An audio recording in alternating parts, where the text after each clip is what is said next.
आदाब, नमस्कार। आप देख रहे हैं मंथन टुडे। मैं हूं आपके साथ ओज़मा। नीतीश कुमार नाम ऐसा कि बिहार की राजनीति का सबसे तगड़ा ट्विस्ट उसी के इर्द गिर्द घूमता रहा।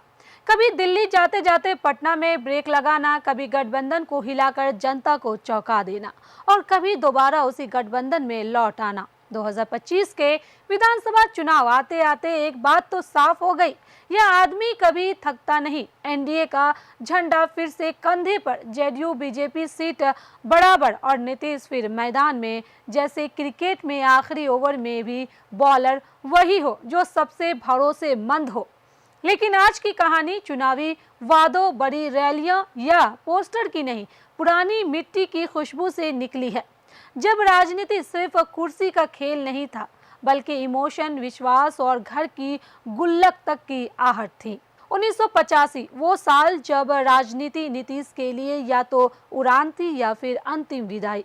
उस वक्त ना सोशल मीडिया था, ना टीवी स्टूडियो में चिल्लाते एंकर, बस धूल भरी सड़कें, गांव की चौपालें और नेता कार्यकर्ताओं का पसीना जो वोटरों के दरवाजे पर गिरता था। नीतीश कुमार पहली बार विधानसभा पहुंचने का सपना लेकर दौड़ रहे थे, जब जेब हल्की, आत्मविश्वास भारी और मन में एक शर्त, अगर हार गया तो राजनीति छोड़ दूंगा।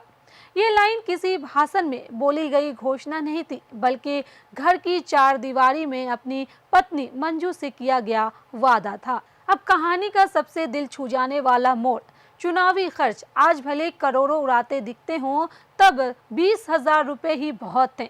मंजू ने वो रकम दी, शायद दिल धड़क रहा होगा। पति का सपना और घर का भविष्य दोनों इन नोटों पर टिके थे। कहा जाता है कि नीतीश ने यही कहा था, अगर जीत नहीं मिली तो राजनीति को टाटा और कोई परंपरागत काम संभाल लेंगे।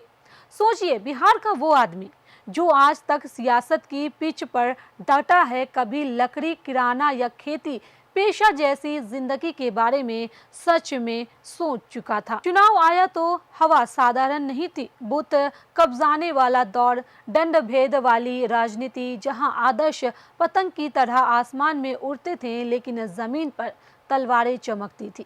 नीतीश के लिए काम करने वाला लोग इतना जुनूनी था कि उन्होंने कथित तौर पर गुंडों पर भी शिकंजा कस दिया और बोला, बुद्ध की रखवाली करूंगा। आज सुनकर अजीब लगता है, पर उस वक्त की यही बिहार था, जहां चुनाव एक त्योहार कम और रन ज्यादा लगता था। गांव-गांव पैदल चलकर वोट मांगना, पत्तल पर चाय पीना और रात में गांव के चौपाल में बैठकर राजनीति बुनना, यह नीतीश का फॉर्मूला था।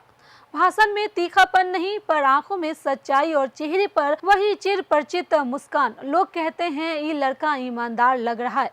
राजनीति में लगना ही किराए की सफलता है और नीतीश उस इमेज पर खरे उतरे। समय बदला, मंजू नहीं रही, लेकिन उनका दिया हुआ वो 20,000 और घर वाली कस्में शायद आज भी नीतीश के सफर की आत्मा में गूंजती होगी।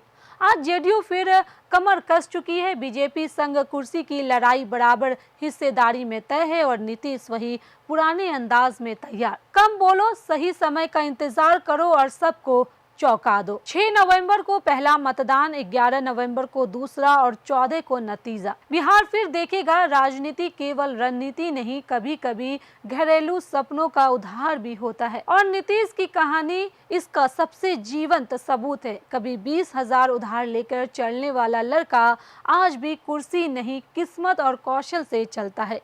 चुनाव आए जाए, गठबंधन बदले, लेकिन इतिहास उसी का होता है जिसने हारने से पहले हार मानने से इनकार कर दिया। तो फिलहाल इस खबर में इतना ही। बिहार की ऐसी ही राजनीतिक खबरों के लिए बने रहे मंथन टुडे के साथ। साथ ही हमारे चैनल को लाइक करें, सब्सक्राइब करें, फॉलो करें और निष्पक्ष पत्रकारिता देखना है तो देखते रहे मंथन टुडे। बहुत बहुत शुक्रिया।